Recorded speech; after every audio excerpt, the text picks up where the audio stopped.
Hi folks, welcome to the Moving Beyond Being Good podcast by Gary Ryan from Organisations That Matter. In this podcast, Gary shares everything about servant leadership, service leadership, authentic leadership, how to create high performance cultures, service excellence and life balance. Here's your host, Gary Ryan.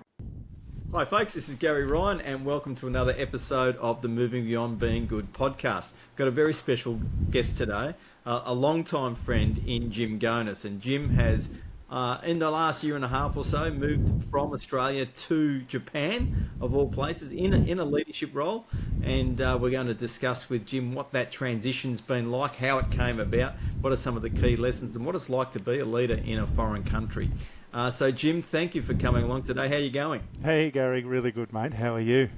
I'm excellent and great to reconnect. Folks, if you do look up our history, we did work together Yes, we did. At the Monash Griffins Australian Football Club in the amateurs in Melbourne, Australia in the 1990s, a long time ago, and we were very, very fortunate to be able to work together as colleagues and helping a club, you know, go from being very, very amateur and how it was run to actually quite professional and how it was run. So we've got a long history. Jim, with this opportunity, can you just tell us the backstory about how did this come about? Yeah, thanks Gary. Yeah, as you say, a year and a half ago I moved to Japan with my wife for work, for the company that I work for Agilent Technologies. It was an internal promotion, so I've been with Agilent for 8 years, and the opportunity opened up here in Japan, and before we knew it, we relocated over here and started working. So it's been an amazing adventure already. But it's what incredible how quickly a year and a half goes. So some things must have happened before this opportunity arose. Could you see it coming, or did you literally just get tapped on the shoulder, Jim, out of the blue and said, "Hey, look, there's this opportunity in Japan. Are you prepared to move?" Yeah, no, it's probably not so much a tap on the shoulder. It was probably more self-driven. Okay. I'd been gearing up to look for a bigger role and a more visible role for a few years leading into this.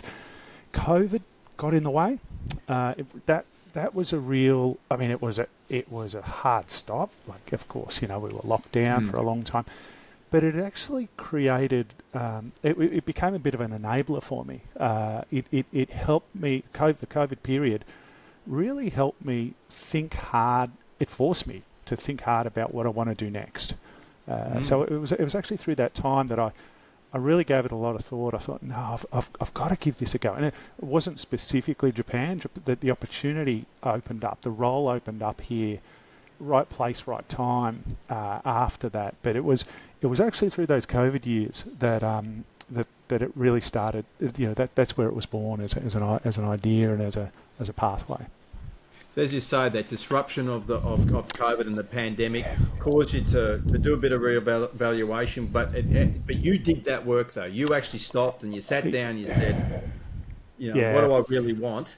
And equally, as you said, and I find this fascinating with a lot of the stories, Jim, is that you didn't actually say, I'm going to go to Japan. What you said was, I want to be more visible. I want a more senior role. This is time for me. And you opened up those possibilities, and before you know it, one pops up.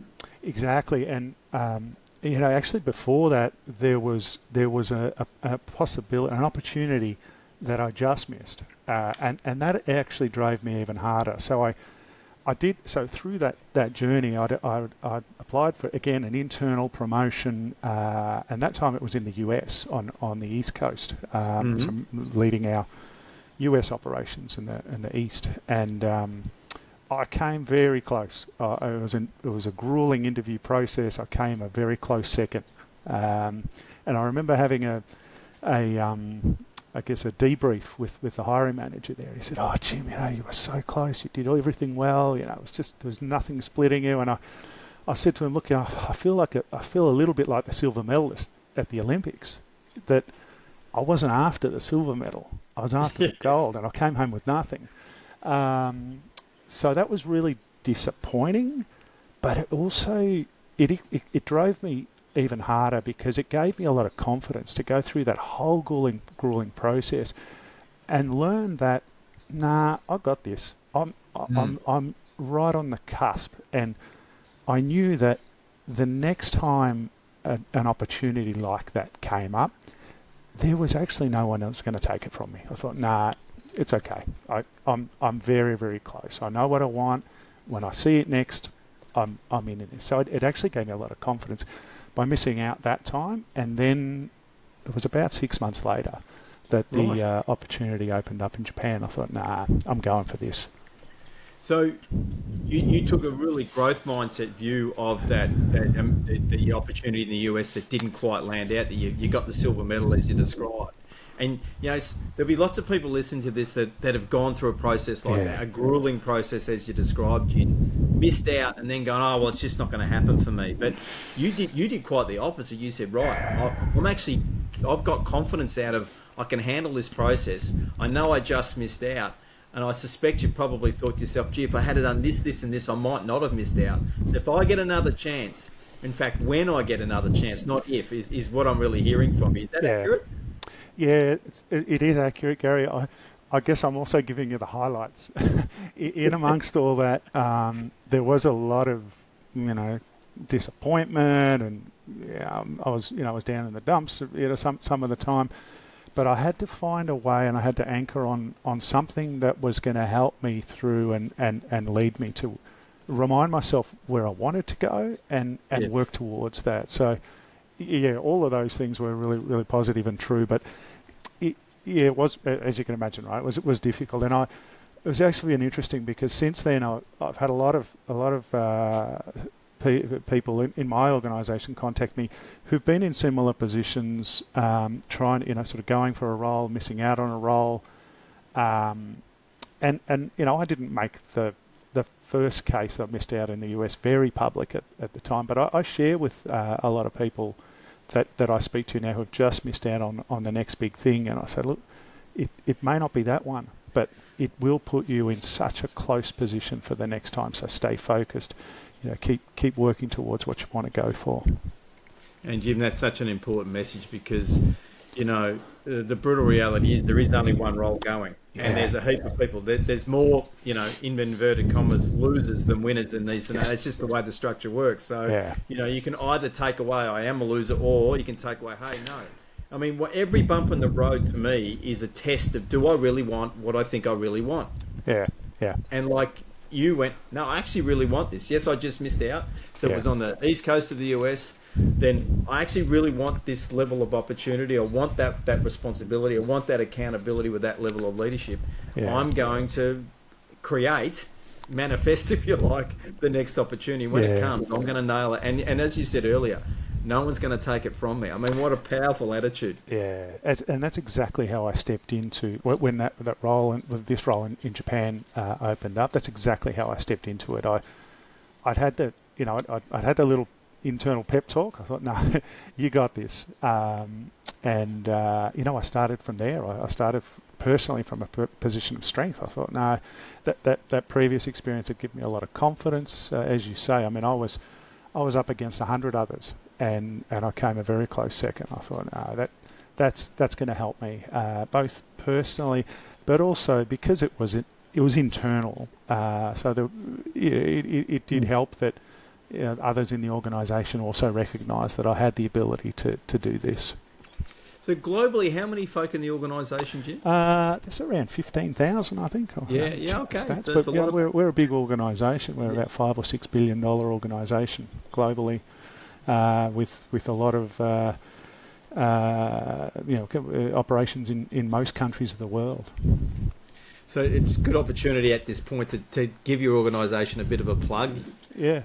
Agilent Technologies started its life as Hewlett Packard, actually. You probably recognise that brand, Hewlett Packard. So Hewlett Packard actually was originally a test and measurement company back in the 30s and the 40s before the computer.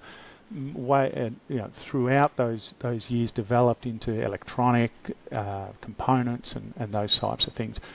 And then sort of coming into the 90s, realised that, hey, the personal computer is pretty big and quite different to testing in the scientific and the research area. So that the company split, and the computing company became HP, and Yes. we were born as Agilent as a separate entity. Okay. So that was our origins, and still today, I think, many staff in Agilent have HP roots and remember the HP way as a culture, and drive that pretty hard in the company. So it's a really, really fascinating company to be a part of. And so the transition to Japan, it's a different language. I assume most of the people that you're working with are clearly Japanese people. But what have been maybe one or two key lessons from the experiences you've had of that transition in your career, Jim? I think really interesting question, Gary. There's about 500 staff here in Japan. Yes. And there is one staff member who is not Japanese. That's me. So, it's a real experience every day to sort of go to work and be the only foreigner in a suit. But it makes me feel kind of special. Yes. So, it sort of energizes me. But I really did need to learn a lot and be really mindful as I stepped into the country and into the role. I thought my biggest challenge would be the language. And I remember having a conversation, but the first call I made when the role was advertised was to the hiring manager. And I asked him, I said, look, I see the job description, I've got all this, but on the last line it says fluent in Japanese and English. I said, is that a deal breaker? Because I don't speak a word. I literally, the only word I knew was sayonara, and the minute I landed, the Japanese said, oh no, we don't use that word. So I was like, that was useless. So, I said to him, is that going to be a deal breaker? And he said, no, I don't think so. I think we can work around that. I said, all right, let's go. And that's really where it all began. But I very early on, as I was sort of doing my research and prepping through the interviews, and I thought, step one, I've got to learn the language. But actually, the more I thought about it, the language is just a vehicle to capturing hearts and minds in a leadership role. I mean, I'm coming in as a leader for this business here. It's that I don't need. I mean, the language is helpful; it'll make it easier. But it's not the language that I need. It's actually to capture the hearts and minds of the team. And to do that, yes, I'm studying Japanese and I'm learning some. I'm taking a couple of courses. A course 1 or twice a week. And I try whenever possible to use my Japanese, but it's all designed around capturing the hearts and minds, about telling the team, look, I'm here in here with you, and I'll learn and grow, and we can build and grow this thing together. So, did you have an interpreter help you? I still do. So I've got an interpreter, and I use her Aya-san a couple of times a week now, not very often. So what I've learnt is the Japanese, actually their English is not bad. Right. It's you can get by. So even at my leadership level, all of my staff know enough English, and I've learnt need to be very, very patient and slow down, speak a lot more slowly, but we can engage. So most of my discussion with my team and with many parts of the business is in just slow, basic English. But if I need to get into any depth, or if I'm delivering like my regular monthly coffee talks or anything to a broader audience that I want to make sure is understood consistently within the organisation, then I'll call Aya-san in and she'll translate for me. Sometimes it's the other way. Like last week, I spent a lot of my time in several departments, kind of analysing our annual leadership survey results. So the assessment that our staff do, and wanting to understand more about what they're trying to tell us. And that's really important, of course, to understand in detail. So that's when I'll use an interpreter. But for day-to-day operations, they're basic or broken English and my developing Japanese, we can get by. I love the word developing. I'm not fluent yet. Yeah, that's right. Now I can feel my audience prodding me, saying to me, Gary, you got to ask Jim. So what are some of the things he's done to capture the hearts and minds when you've got that language barrier? What are some of the things that you've done? It's a lot of it is the essentials are the same. It doesn't really matter which language you do it in. Being there, being present. I've had to adapt my style a lot coming into Japan. My style, we've worked before together, and you'll know as well, it's more of an empowering style. I'll help you, and together, you tell me what we need to do, and I'll help you get there. In Japan, the way the structure works and the way they follow structure, that's not their strength. So I've had to get much more involved in the building and the shaping, and actually, almost on day one, I was kind of expected to have the plan, Right. whereas in Australia or in the US, you do a lot more work with the team to build the plan and to sharpen the plan. It's not quite the same here. The other challenge here is again that this is cultural, but also the way that the Japanese operate. In Australia, we say, "Oh, give it a go." Well, give it a go actually doesn't work here. She'll be right, mate. No way. Just to use a couple of Australianisms. But the concept. I mean, we many times, we want to stimulate innovation and try new things, and that's what I'm trying to bring here into Japan as well. But if I just sort of again, try and use the empowering style and just let them create. Be a little more creative with it. It doesn't move very quickly. Right. They're waiting for a lot more direction than that, broadly speaking. So I've had to change my style a lot and be involved a lot more, but also try to help the team here, especially the leadership team, in understanding how this concept works outside of Japan, because most of them have had no reason to do any business outside of Japan. The business and the economy in Japan is big enough to sustain itself, and so it doesn't really require you to look outside because everything you need is inside. So a large part of my role is to educate on what empowerment looks like, what creativity or innovation looks like in the workforce, and how can we practice some of that. I mean, I use the word practice a lot with my team. Just practice on me, practice your English, practice your thinking, share your thoughts.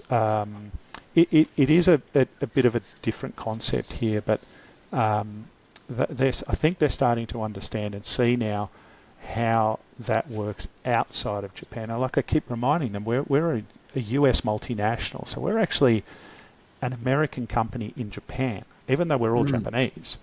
So they need to be aware of how this company and the American business world operates, because that's what they're competing with. Yes.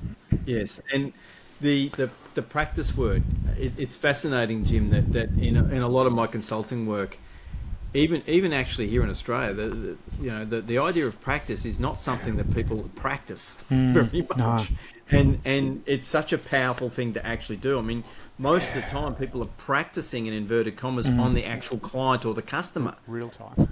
In real time, when it would be far better to be doing some internal practice, as you say, practice with me, some of these techniques. And I guess some of the challenges that you're facing there is that innovation's required everywhere. like everyone needs to innovate. Now, the innovations don't necessarily have to be world first innovations, although that's clearly handy in business. But it could be innovation of practices of how we do work, and clearly, they're called incremental innovations, and so you're bringing a lot of that to the business in Japan, is bringing those incremental innovations with you. And I think I'm hearing between the lines, Jim, that you had to work a lot of this out by yourself. Definitely. When you got started. Yeah, I mean, right from the first day, I started the role on the 1st of February last year, 2022. Right. The border was closed. I couldn't get here until the end of March into the country. So I started virtually for a month and a half. And then when we did arrive, the border was closed until October last year. So only my wife and I could fly in. My wife had never been to Japan, so there's another story. But she had to come with me, because if she didn't, she couldn't come into the country. Not for 6 months. So from the very first day, it wasn't a scouting trip. Our first day, it was, we're living here, and so we really had to learn everything from day one. Basically alone. I mean, there is no handbook on how do you do business in Japan as an Australian businessman. Maybe there is. I didn't actually look for it. But yeah, I guess I just thought, you know what, I've got this. I say to a lot of my team here now, well, I don't need to say it much anymore, but when I arrived, I don't speak Japanese, and I apologise for that. I'll do my best. Ganbarimasu. But I speak Agilent, and I can help you with that. And so I'm great at now being able to help the team develop their skills within this company and for a global footprint. But my other real main role is also as almost like a PR agent outside of Japan, because whilst we in Japan, the Japanese are very, very good at doing things, they're not very good at telling people how good they are at things. Right. So they're very modest. Yes. I mean, it's in their upbringing. They're even as children, they're really told not to show off, or to be very, very humble and very modest. Now, that's a beautiful trait. It is. My wife says all the time, says, everyone should live in Japan for a while, and the world would be a better place. And I agree with that 100%.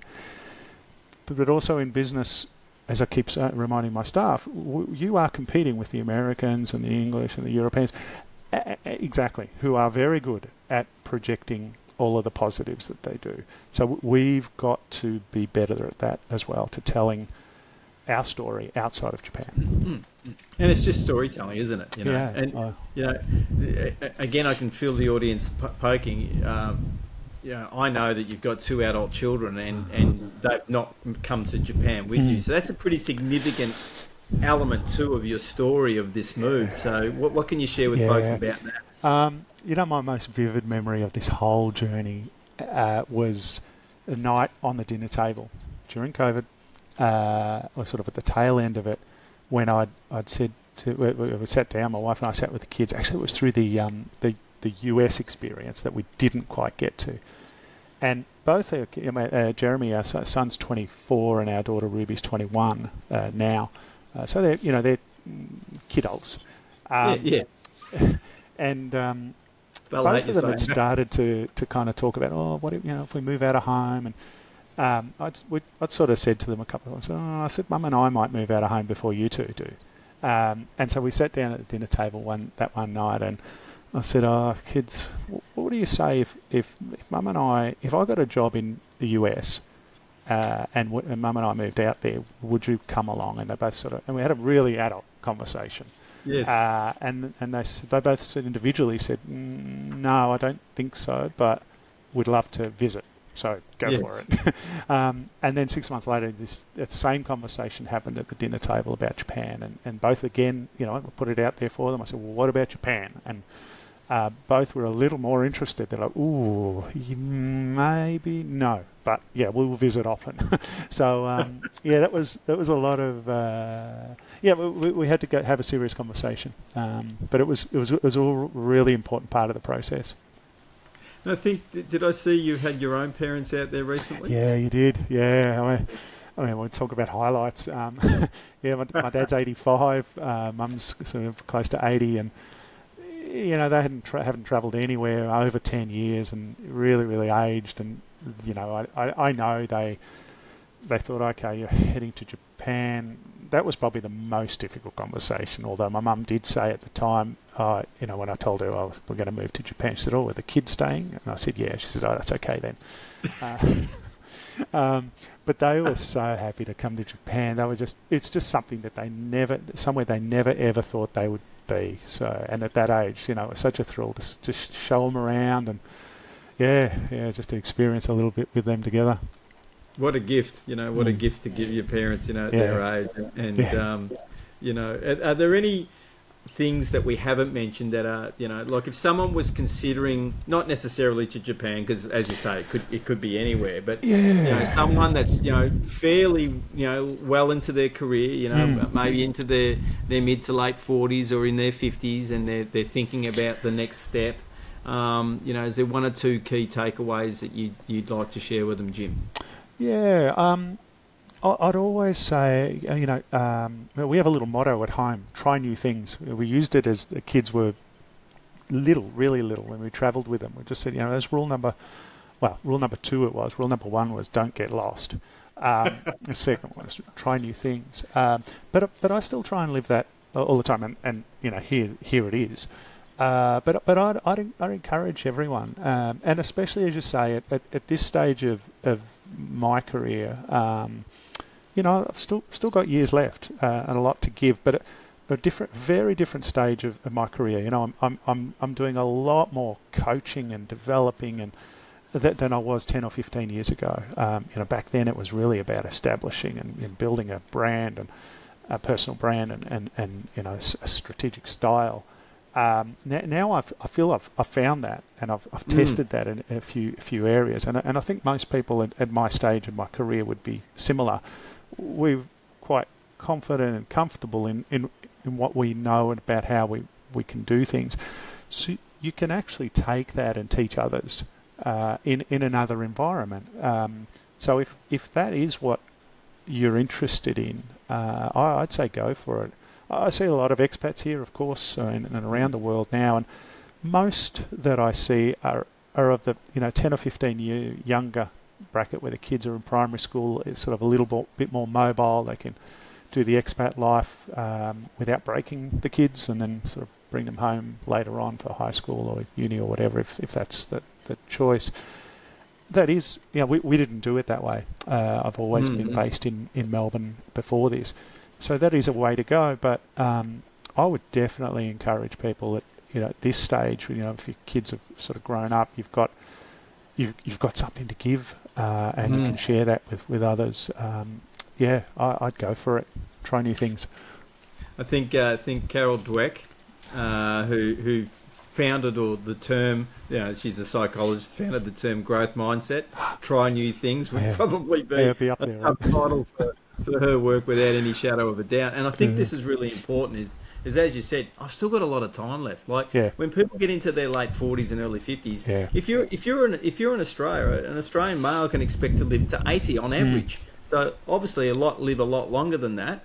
Some don't obviously quite make it. And if they're female, it's 85 is the average. So there's a lot of time left.